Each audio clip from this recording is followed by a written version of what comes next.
Yo, what's going on, everybody? Welcome into another episode of Mets Daily here on the Fan Arch Network. John Saponaro with you today and every day to talk about our New York Mets. But of course, before we get started, a quick shout out goes to our friends over at Kalshi for sponsoring the video for a limited time. Use the code FANARCHBASEBALL on the Kalshi app to get $10 when you trade 10. And of course, if you haven't already subscribed to the channel, go ahead and click the subscribe button so you never, ever, ever miss a new episode of Mets Daily.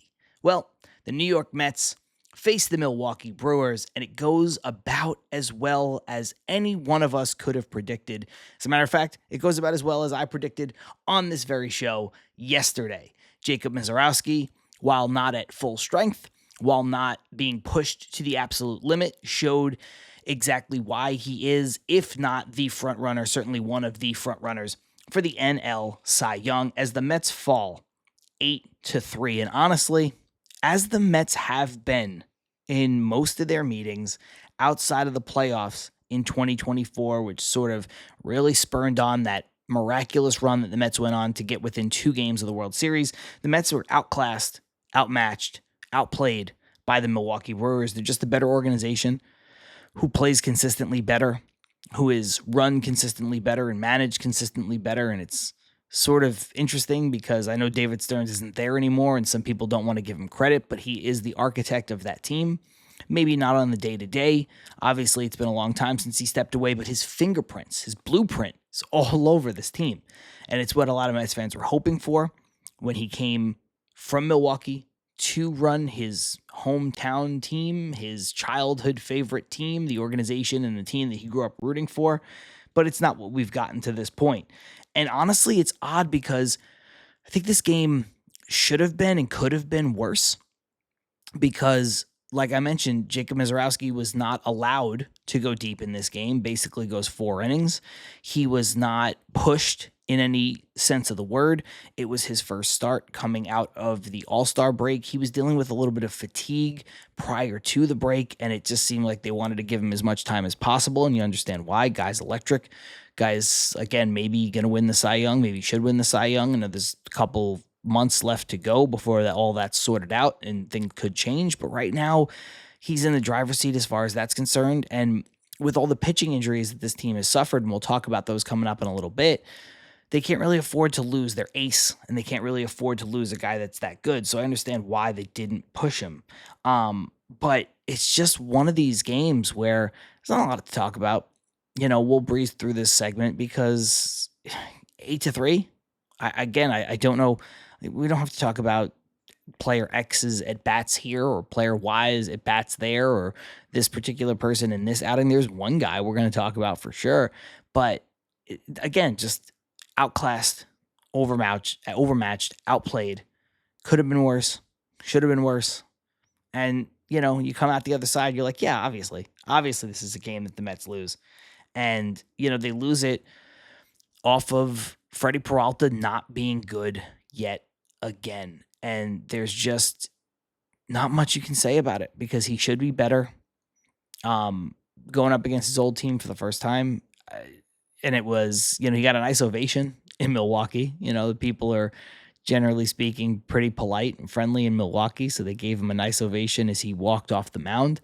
Nice applause there after he gave up 7 runs in 5 innings. Of course, you're going to give him a nice ovation as, you know, the Milwaukee Brewers are trying to catch the Dodgers for the best record in baseball, and the Mets are trying to stave off having the worst record in baseball. 2 organizations going in opposite directions. So not a lot to talk about as far as the game is concerned, the X's and O's, just a very ho-hum loss from a bad team at the hands of a good team. Before we talk about Peralta, I know it seems like a natural progression to get right into him now, but I want to save it for the last 2 segments because it's really a 2-parter as far as he's concerned, and talk about Luis Robert Jr. coming back to the New York Mets after what is an extended absence. And you know what? It's funny because he gets thrown right into the fire here. And again, I know Misiorowski doesn't pitch long, but if you're a right-handed hitter coming off of the IL and the first game back, it's like, hey, here's the guy who's probably going to win the Cy Young, throws over 100 miles an hour. Good luck, go get him. And it didn't exactly work out for Luis Robert Jr. He went 0 for 4 with 3 strikeouts. And again, Mizorowski wasn't out there the whole time, but just it didn't seem like a great landing spot for Luis Robert Jr. I mean, they easily could have activated him and not started him. They easily could have activated him and a day later and started him today, but they decided not to do that, which is another little bit of a confounding move by the New York Mets. But so it goes in a season full of confounding moves by the New York Mets, whether that's the coaching staff or the front office, this case, the front office, or a combination of the two. But I want to let you guys know, look, a lot of people have said this. Joe DeMayo has said this, who's a friend. Ryan Finkelstein has said this, who's a friend. And I echo this sentiment. Luis Robert has basically 2 weeks. I think it's 11 games on the field between yesterday, so now down to 10, but between yesterday and the trade deadline to be showcased by the New York Mets. Luis Robert Jr. is not a part of the future of this team. He was a smart acquisition in the offseason in that the Mets didn't know if they had a center fielder. AJ Ewing wasn't ready. Their center fielders last year was atrocious. Their situation in center field was atrocious, and they decided to go in a direction where they could swing on talent and they can acquire him for almost nothing. They could pay the contract. They can get him here. It didn't work out. My biggest issue would be the combination of Luis Robert Jr. and Polanco, banking on 2 guys to play prominent roles when they haven't been healthy pretty much for their entire careers. That, I think, was the mistake. Either one of those acquisitions, I think, would have been able to be weathered, but I think both of them was sort of like, hey, this is what you're asking for, man. You're asking for both of these guys to be absent for months from your lineup, and I'm not sure why you would have expected anything else. You could expect Luis Robert Jr. to have a turnaround as far as the on-the-field play goes if he's out there, because he's playing in what you hope to be a more competitive team and a more competitive season. But I don't think you could expect either one of these guys to not miss at least a chunk of time. Maybe not miss as much time as they wound up missing, but this was an extended absence. And it was one of those things that really helped tank your season. Now, look, AJ Ewing came up, and AJ Ewing was really good, and he picked up the slack, and he was probably better than Robert was going to be in a lot of ways. But, they got him for a reason, and he wasn't able to carry the day because, as Bart Scott always says, the best ability is availability, and he just didn't have it. But the one thing, and this is why I mentioned Joe DeMayo and Ryan Finkelstein, you're going to have to get used to him playing over the next couple weeks.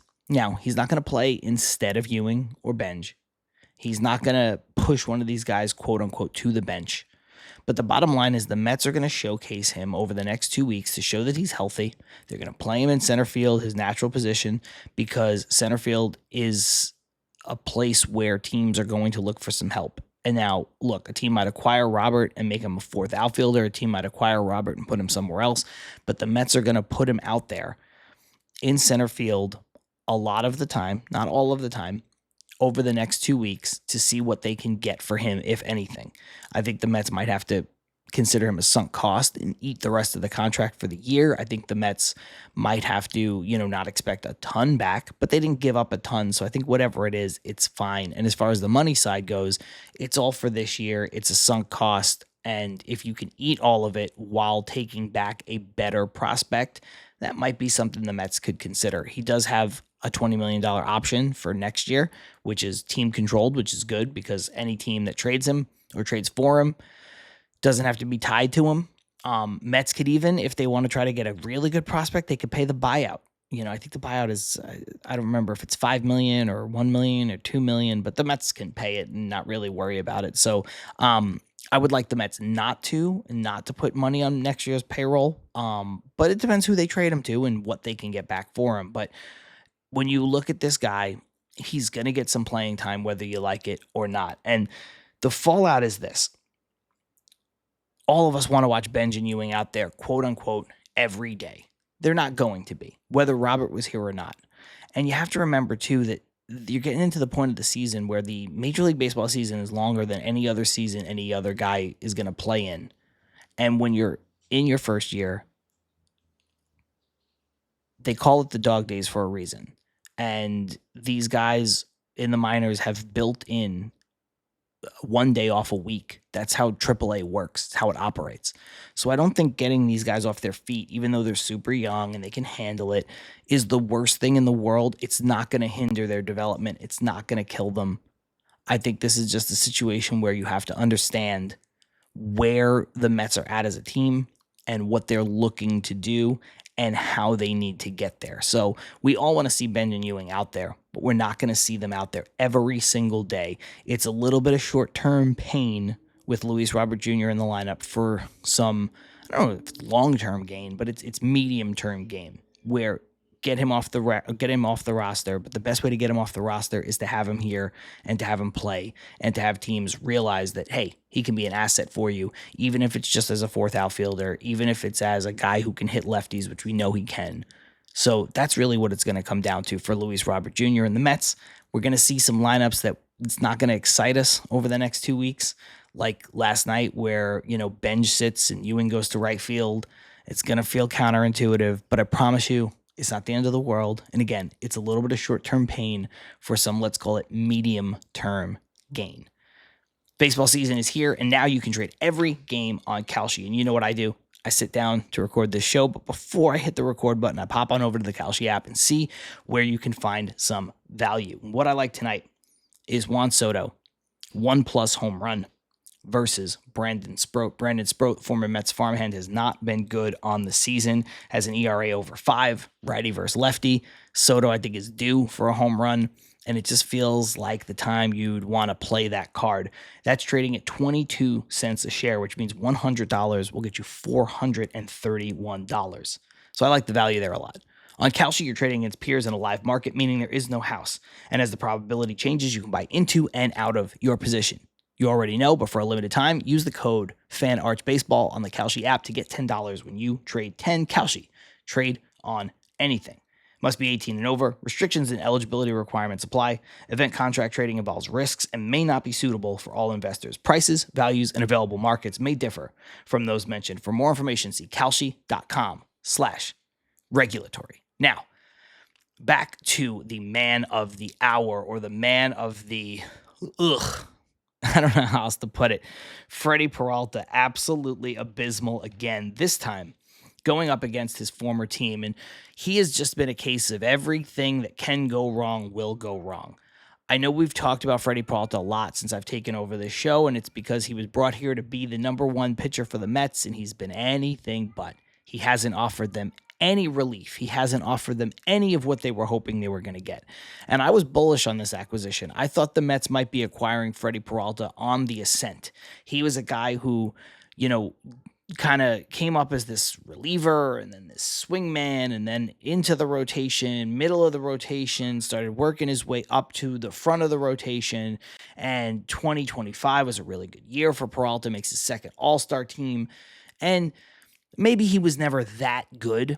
I don't know if Peralta was I should preface, he's not a true ace. I think the term ace gets thrown around a lot, and I think it's semantics, but it's two different ways.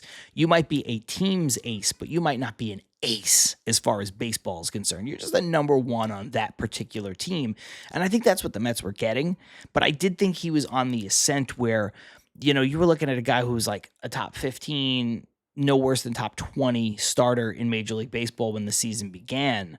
And I thought, when you look at some of the under the hood stuff, if he can continue to grow and mature, and why not, considering he was a little bit of a late bloomer as far as starting pitchers are concerned, and we all know development and progression is not linear, and that's true even of veterans, it seemed like there was another gear for Peralta to reach. And instead, he falls way, way back. He's putting together the worst season of his major league career. He goes 5 1/3 innings pitched, 8 hits, 2 walks. All of that totals up for 7 runs. He does give up 2 home runs along with it. A few strikeouts here, whatever. Who cares as far as that's concerned? But he's bad. He was brought here to do something, and I think the Mets made a fair value trade, giving up Sproat and Jet Williams to get him, and Tobias Myers. But speaking of deals that didn't work out, just nothing the Mets have touched this offseason has worked. And or at least has worked to the degree in which you'd want it to. I think Bo Bichette, when you get to the end of the season, is going to be fine. Already his numbers don't look horrendous. Batting average is a bit lower than you'd want from him. But, when they needed all of these guys the most, and Peralta, you could even say, is still in that bucket because we talked about showcasing Luis Robert Jr. Well, the Mets are trying to showcase Freddie Peralta. And every time he goes out there, at this point, they might as well not even pitch him. They might as well shut him down until the deadline because every time he touches the ball, he kills his value just a little bit more. Every time he pitches, his value gets a little bit less. I think his value will still be okay because the Mets are one of the few true sellers. A lot of teams think they're closer. A lot of teams are going to keep trying to maybe get a wild card spot, whether it's realistic, unrealistic. Now, some of those teams that are in the middle as we get closer to the deadline, they might have their hand forced where they say, look, we have to do a little internal audit and realize that we're not as good as we think we are. And it is a seller's market on this type of player or this type of position. And we might have to give up some stuff. That might happen where the market just is too good for them. And that's kind of the gift and the curse of the third wild card in the expanded playoffs. But the Mets are out of it. So they're going to take advantage of this. But it's just like his value is going to be such where they are selling and they have something that is always a hot commodity, which is talented starting pitching.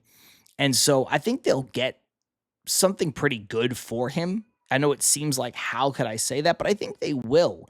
The problem is just that if he was any better than this, you could get a haul for him. Now, look, you're not going to get what trade deadlines used to yield for guys because teams are just smarter now for rentals and things like that. But you probably could have gotten back what you gave up, which is 2 top 100 prospects if he was pitching well. Now you're probably relegated to 1, maybe back of the top 100.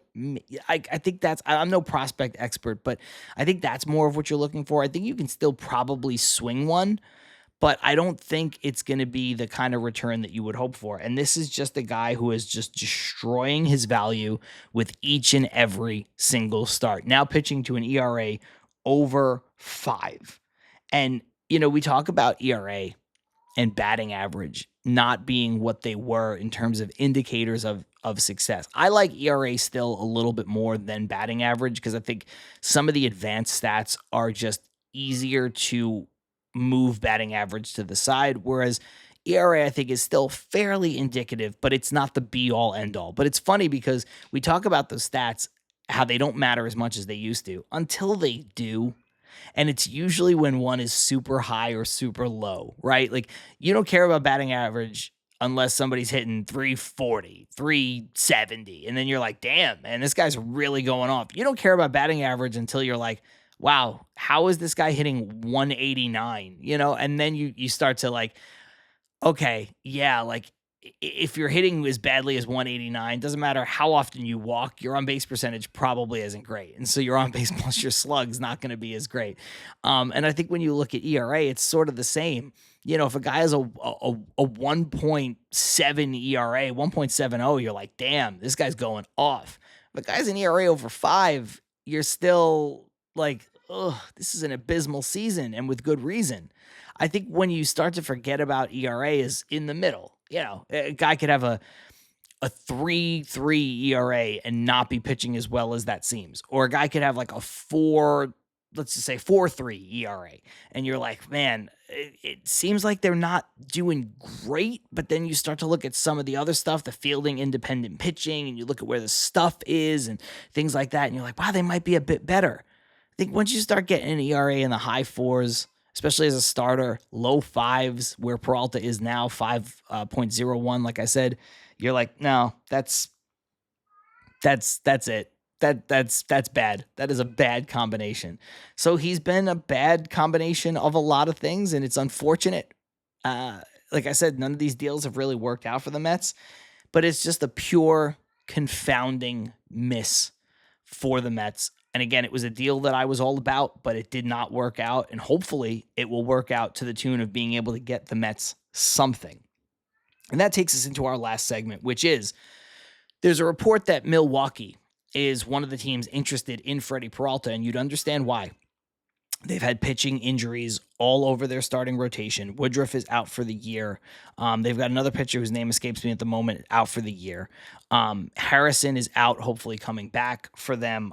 They have Logan Henderson, who is going for them, scheduled to pitch for them tomorrow. He was just dealing with a little bit of a forearm strain, which, you never, or they called it a forearm cramp, but you never like to hear that as a pitcher in your throwing arm for sure. Sometimes can be nothing, sometimes can be a precursor to a Tommy John situation. I think I mentioned this on the show yesterday where Brandon Sproat's been in their rotation all year, and if they were healthy, Brandon Sproat would not be in the rotation because he's pitched terribly. So there's been this report that perhaps the Milwaukee Brewers are interested in reacquiring Freddie Peralta, and you get why. He was making $8 million this year, and there was a lot of question as to whether or not they would trade him because he was so cheap and their team was expected to be good. But they do have, or they did have a lot of starting pitching depth, and that depth has been tested, that depth has been diminished. And again, there may not be a lot of options in terms of starting pitchers that you can acquire. And even though he's been bad, they might say, hey, Freddie, come on back. We got you. We'll fix you. We can help you. We can help you rebuild your value over the last couple of months of the season. And as we push to the playoffs, we're going to make the playoffs. You can get some playoff starts. Maybe that'll help you get a better contract in the offseason. Won't be from us, but it's not going to be from the Mets either. And so maybe we can help you figure this thing out. So the report is, and it's from Hector Gomez, I believe, which you have to take it with a grain of salt. Sometimes Hector Gomez's reporting is spot on. Sometimes he misses. I think he has a batting average that you don't necessarily love, but he is a legitimate reporter who does have legit sources. So, take it for what it's worth. But, when you start to look at the landscape of starting pitching in Major League Baseball and who is available and who has a need, Milwaukee certainly makes a lot of sense. Even if he is a quote unquote reclamation project, they're hoping that their system is good enough that he can figure it out, or at the very least that maybe just going back there to where he's comfortable, he just falls back into comfortability. That's not scientific, that's not pitching lab stuff, but it is possible. And so that's definitely something that you want to look at if you're a New York Met. Now or a New York Mets fan, excuse me.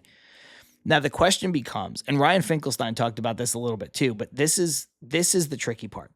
For the New York Mets, you just traded 2 top 100 prospects for this guy. So if you get something back that's less than that from the team that you traded him to, the team that traded him to you, I should say. If you get something less than that back, significantly less, you're going to look terrible. Now, baseball is about the numbers. Baseball is about what you're actually getting. It's not about optics most of the time, but sometimes it's about perspective and sometimes it's about optics. And the Mets, and as Mets fans, we know that, but the Mets are living in a bad optics situation right now. So the Mets can't really afford to trade Freddie Peralta back to the Milwaukee Brewers and get something significantly less than what they gave up for him.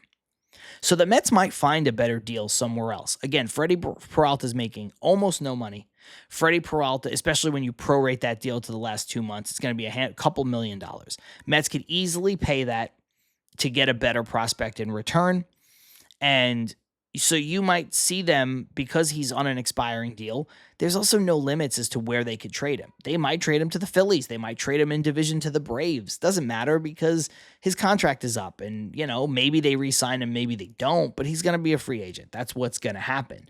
And so there's nobody off the table in terms of who you would trade Freddie Peralta to, but I think that should include the Milwaukee Brewers. Again, the problem is the optics coming back. And I think you can make a real case for the Mets getting back not both, but one of the prospects that they gave up to get Freddie Peralta, whether it's Brandon Sproat or whether it's Jet Williams. Now, Sproat, I think, despite the fact that he's been really bad, I think he is a guy who's going to be harder to get back from Milwaukee because he's the kind of guy that Milwaukee covets. He's a young starting pitcher with years of control who has really good stuff, and they usually will wait guys out and see if it pays off, see if their patience pays off, see if they can fix them, see if they can mold them, because they don't want to be in the top of the market. They consider themselves as, well, they are a small market team, but they consider themselves to be a team that can't afford to play in the top of the market for free agents, especially for free agents starting pitching. So they are going to look at a guy like Brandon Sproat and say, I think we can keep him around here. So I think despite the fact that he's been bad, it's going to be hard for the Mets to reacquire him. Now, the Mets do need starting pitching, but the Mets also have some young guys, namely Scott and McLean, who have been really good. They have Zach Thornton, who's in the rotation right now. And I know people are down on some of their pitching prospects because they haven't exactly lit the world on fire this season. But they still have Tong, they still have Santucci, they still have Wenninger, they still have a lot of guys who, are right on the cusp. Plus, they have a rotation that does feature some people who, whether we like it or not, Sean Manaea is probably going to be here next season. So I don't know if he's a natural fit. You can never have too much starting pitching. We've seen that time and time again, including this season with the New York Mets, last season with the New York Mets for sure, as starting pitching is what undid this team from the inside out.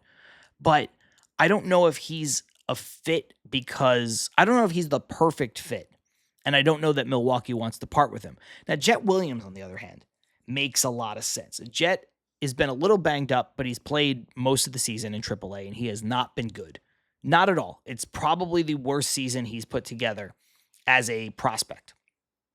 But he is a guy, remember, who plays middle infield, mostly second base, can play some short. Brewers are playing him at third in the minors a lot, which I don't really get. I don't think he's a third baseman. But it's not just the Mets that play people out of position, guys. So remember that. He's also a guy who can slide out to the outfield if need be and play some center field. I don't think that's his permanent home, but I think he can go out there for a game and not kill you. I think he's athletic enough. But the other thing is, remember, we talked about this in the fallout of the stupid Lindor trade rumors, which is the Mets don't have a lot of depth at shortstop or at second base up the middle in the upper minors right now. And if you were to reacquire Jet Williams, it would give you that back. Also, the Brewers are sitting with a 40-man roster crunch. He has to be added, Jet Williams, to the 40-man roster to be protected from the Rule 5 draft. So if they were to keep Jet Williams, they need to add him to the 40 because they're not going to let him be Rule 5 eligible. They're not going to trade for a guy. I'd trade their ace for a guy for 6 years of control from somebody and then let them be Rule 5 eligible the next offseason. That's just not how a team like the Brewers operates. But if you look at it, they've got Bryce Terang, they've got Pratt, they've got Joey Ortiz. They have one of the best top prospects in baseball who's a shortstop prospect. Their infield is kind of sorted out. Some of these guys are controllable. Some of these guys are already signed. Pratt's already signed to a deal. Terang is affordable. Ortiz is affordable. The top prospect hasn't even come up yet. So now all of a sudden you look at this situation, you're like, they don't really need Jet Williams. I mean, they don't want to get rid of Jet Williams. They're not going to dump him for nothing. They're not going to let him be selected in the Rule 5 draft, but he's not really a player that they need right now. And you look up, and you could have said that about the Mets last year when they traded him. And I did. I said, hey, if I could only keep one guy, I'm keeping A.J. Ewing. Because they're in a similar prospect mold, A.J. Ewing and Jet Williams. And I liked Ewing better. And I like the fact that Ewing, I think, could stick in center field, and I think we've seen that now. He's the center fielder of the future, whereas Jet Williams, I think, is a guy who needs to play on the dirt. My co-host, Ibby, Until Mets Do His Part, have always said that. He's a guy who needs to be on the dirt for him to be as successful as he can be, to maximize his value, whereas I think A.J. Ewing can play on the dirt, but needs to be out in the outfield grass. And I think that's the difference between those two prospects, Williams and Ewing, from a profile perspective. So I think if you're the Mets, you could do a lot worse than getting Jet Williams back in a Freddie Peralta deal. The question is, can you do any better? And that's what we're going to have to wait and see. But we're not going to have to wait much longer because today's July 21st, and the trade deadline is just a couple of weeks away. So that's just a little bit of food for thought as the Mets are playing the Milwaukee Brewers, and the Mets could certainly help the Milwaukee Brewers, while the Milwaukee Brewers can in turn help the New York Mets. It would just be the inverse of what we saw in the offseason. It would be wacky. I don't know if people have ever been traded back for each other before, but it certainly makes sense. And like I said before, the Mets could do a lot worse considering where Freddie Peralta is. The question is, can they do any better? We shall see. That's going to do it for this episode of Mets Daily. I'm John Saponaro. If you haven't subscribed to the podcast already, go ahead and do that. We're sitting at just over 4,000 subscribers. We'd love to get to 5,000, and we would love for you to be a part of it before the season ends. Until next time, see you tomorrow.